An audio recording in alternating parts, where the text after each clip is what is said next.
आपल्या या देशामध्ये जेव्हा क्रांती झाली तेव्हा इन्कलाब जिंदाबादचा नारा देणारे हसरत मुआनी हे मुसलमान समाजाचे होते.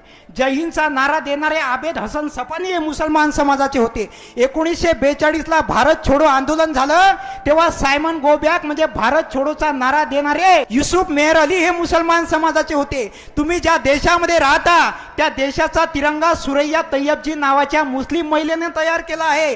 या देशासाठी सगळ्यात पहिले शहीद होणारा पत्रकार मौलाना मीर बाकर हा मुस्लिम समाजाचा आहे. या देशासाठी सगळ्यात पहिले शहीद होणारा शासक म्हैसूरचे सुलतान हैदर अली हे मुस्लिम समाजाचे आहे. या देशासाठी सगळ्यात तरुण वयात शहीद होणारा क्रांतिकारक अशफाक उल्ला खान हे मुस्लिम समाजाचे आहे.